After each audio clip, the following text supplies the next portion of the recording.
For weeks, the Biden administration has been throwing everything but the kitchen sink at Israel to force them to not go into Rafah in southern Gaza to finish Hamas. Many have been wondering why on earth this is so important to America. It's almost like there's something that they're trying to hide in Rafah, or something they desperately don't want to be discovered there.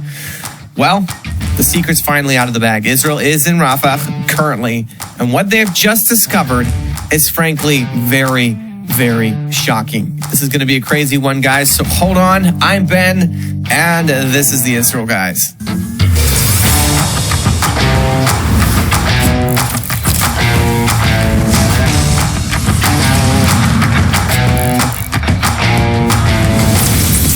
Welcome back to the Israel Guys, where we believe that in a world of Jew hatred and anti-Israel propaganda, you should have a direct connection to the land and people of Israel.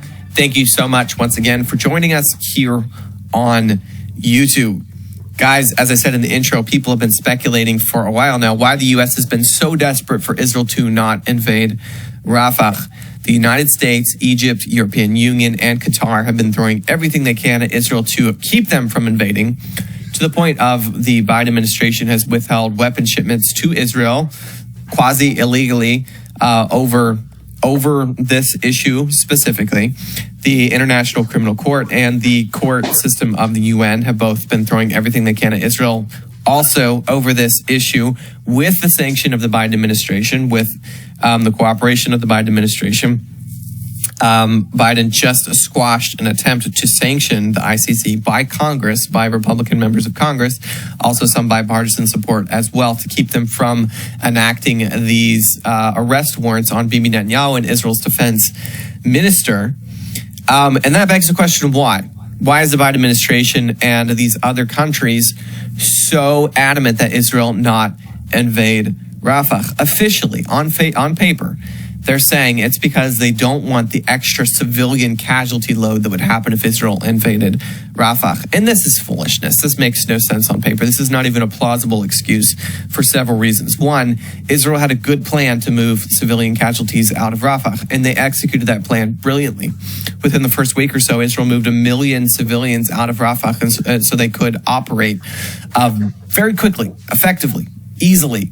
They had presented that plan to the United States. The United States really didn't care. Also, Israel has a phenomenal track record here that they can operate in very dense urban environments with a very low civilian casualty count. Despite the world throwing everything that can at Israel, genocidal accusation wise, the alleged death toll in Israel, in Gaza right now, is 34,000 since the beginning of the war. That's the alleged death toll, according to Hamas, which has every incentive to inflate this. According to the UN, they only have records quasi-provided by Hamas, for about 24,000 people dead. When you take into account normal death, so this is all death toll in Gaza, right? So if you take into account the normal death records, and also the fact that this is probably inflated by Hamas, we're looking at probably close to 20,000, 15,000 or so Gazans killed, about 20,000 probably Gazans killed total since the beginning of the war. In the war, Israel has killed 15,000 Hamas terrorists so far. So if these numbers are correct, which we don't really know the scope of these numbers at all, but if they are correct and our assumptions are correct, that means Israel's killed about 3 terrorists for every 1 civilian, which is unheard of in war, especially urban environment war. This is unheard of. And this is largely thanks to Israel's extensive urban combat training that their soldiers have had to go through, and their experience in big cities inside of Judea and Samaria, like Jenin and Shechem, Nablus, but also to Israel's very advanced technology. They've been working on with the drones and all kinds of stuff to advance urban combat to avoid civilian casualties. So Israel has a phenomenal track record here, 3-1 terrorist to civilian estimated death count, which is unheard of in urban combat war. That just does not happen. So with that, why on earth was the U.S. so adamant that Israel not go into Rafah? There had to be something more to this. Well, Israel's in Rafah now. They've taken control of the Philadelphia corridor completely, which is the Gazan border between Gaza and Egypt. They now have full control there, right? The IDF has now discovered dozens of tunnels under the border between Gaza and Egypt. Tunnels actively used up until recently, tunnels, many of which are large enough to be able to drive large vehicles through. Evidence of vehicles being driven through recently, like up until very recently. In between, I repeat, Gaza and Egypt. This is insane. Insane. There's no way, I say there's no way, there's probably almost no way that the Egyptian government did not know these tunnels existed and did not know exactly what they were being used for. This is slightly confusing because a lot of people think that Israel has a peace agreement with Egypt, which technically they do. They have a cold peace agreement with Egypt. So why would Egypt be facilitating equipment and transfer? Because if there's these open tunnels between Rafah and between Gaza and Egypt, we know that Hamas personnel are moving in and out. We know that weaponry is moving in and out. We know that hostages are moving out, probably into Egypt. And that there's no way the Egyptian government, almost no way that they did not know about these tunnels.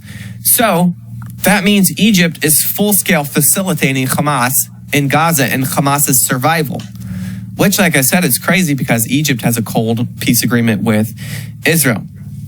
Caroline Glitchers broke down some facts on JNS on this issue in a phenomenal article that I'll put down in the description below in the show notes.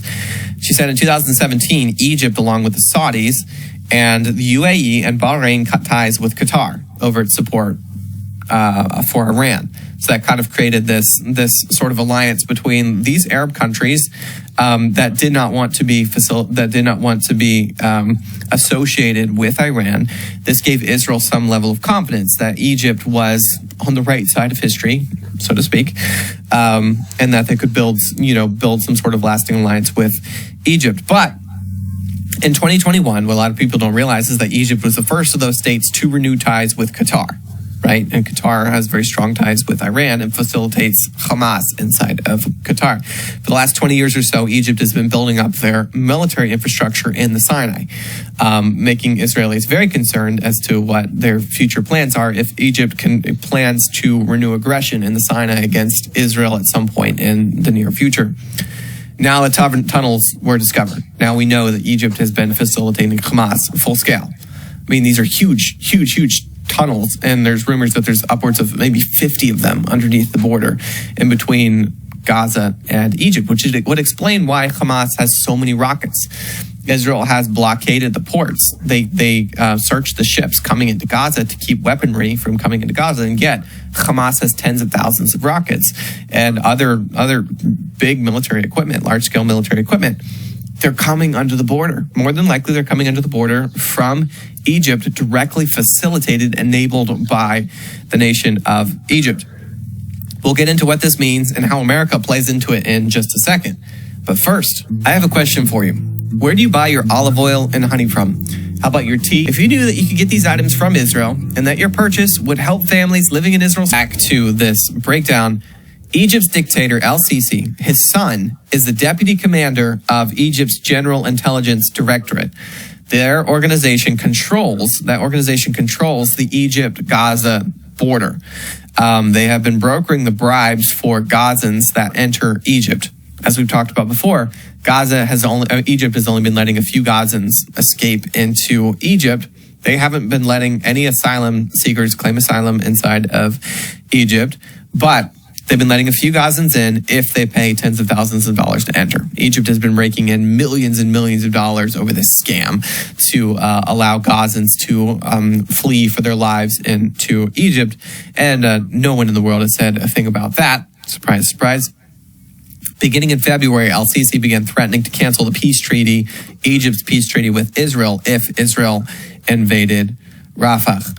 This is one of the major reasons, reportedly, as I'm hearing, that Israel took 3 months to invade Rafah. Also, the American pressure was a big reason why they didn't invade. But the American pressure combined with the Egyptian pressure on Israel was enough for Netanyahu to really have to stop and think and work through this before they invaded. This prolonged the war for Gazan civilians, prolonged the war for Israelis, and more people died because of it.